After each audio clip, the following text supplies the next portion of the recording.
Howdy guys, it's Joe here. Today actually sponsored by the app Overwatch Amino. Now I've been offered many sponsorship over the long while, but this one I would say really actually hits home with me and something that I've actually used and have a decent amount of fun with.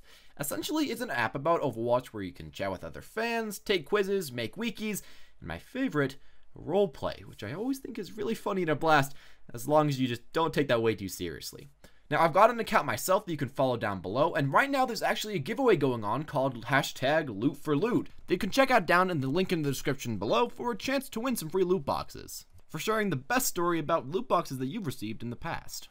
Now, if this sounds like it would interest you and, anything like that, then make sure to give this thing a download. Anyways, to the top 3. And to begin with the title, I want to clarify, by meta heroes, I mean heroes that have always been quite playable, quite good, and have never really been looked down upon for you picking the heroes. Maybe not the top of the meta heroes that are the must picks, as those do switch around just way too much for this to even ever be possible. But these are all heroes that have been always necessarily strong, and you have been able to pick them pretty much always. Maybe they aren't the very, very best, but they are very close to that. With that said, let's go. And starting with Soldier, I feel like overall, it's a strong choice. Now, some people could say that Soldier in Season 1 wasn't really meta, just because, how completely broken McCree was, but I still saw a decent amount of Soldiers. Maybe he wasn't as broken as McCree, but I feel like he still was a pretty good meta pick that you could pick alongside McCree and do quite well with. Even with that in mind though, and especially after that season, I think that Soldier is becoming better and better and better, and this is finally the season where Soldier's going down a little bit, but still quite a strong meta pick. Even with people like Diva and Winston diving on him, we're still seeing Soldier getting quite a bit of play. Maybe not quite as much as we got last season, but still a lot for a character that's been essentially good every single season so far. Now the reason for this is because his consistency and how it can just be so high. He has some of the furthest range damage, that's some of the highest damage in the game, that also happens to be burst, that also happens to do really well with high ground, and he also has a speed boost for himself and a self heal. He has the general, not way too different abilities, they're pretty basic, but strong at the same time. And I feel like unless Blizzard nerfs like all these things all at the same time, making his damage way worse, burst way worse, essentially just nerfing the character to the ground, I feel like he's always going to be a pretty good meta pick. Now, to Tracer, I feel like the thing that can really show you how good she's been is the fact that she's never gotten a buff or a nerf on the PTR, on the live server, or really anything ever since the release of the game.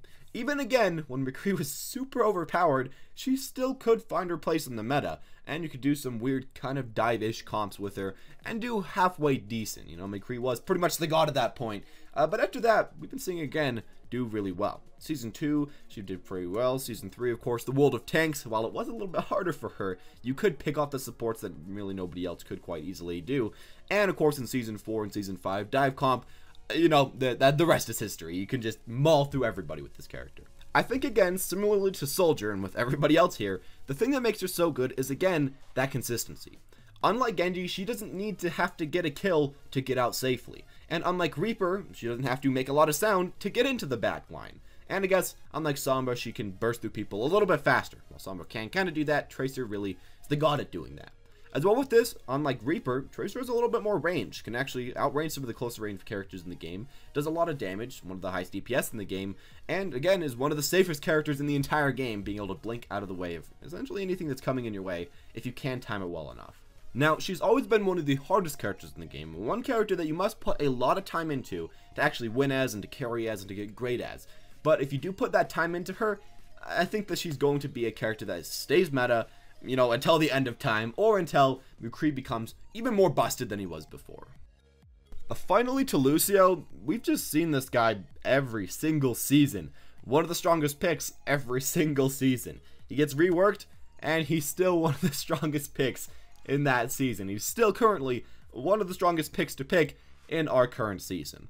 Now, in the beginning, I could easily explain this because, of course, his essentially infinite range heal, not actually, that's only 30 meters, but that's a long range heal, and speed boost was just good, always. There's no reason to really not have to use that thing. Of course, his damage was quite well as well, and, he could fit into, like, any team comp. If you need a team comp that's full of tanks, you can speed boost them in. If you need a team comp full of, low HP heroes, you can speed boost them in and actually heal them up pretty quickly. He can really fit into anything as Lucio, which I think makes him so good, so versatile, more versatile than anyone else in the game, and someone that you can pick up and play for years upon years, let's be honest, as he's already been good for an entire year, and always, maybe not always been the #1 support, but very close to it, the #2 or the #1 support for this entire time. I feel like currently also, Lucio's not getting any worse. I feel like with the new way that Lucio is, he's becoming better. Because you can outplay a lot more people. You can get a lot more kills, and you can have that high skill cap Lucio that's, kind of like an assassin, not actually going into the enemy backline, but when the enemy dives on you, you can often pick off some of the supports while staying alive yourself and helping your team win that team fight quite easily.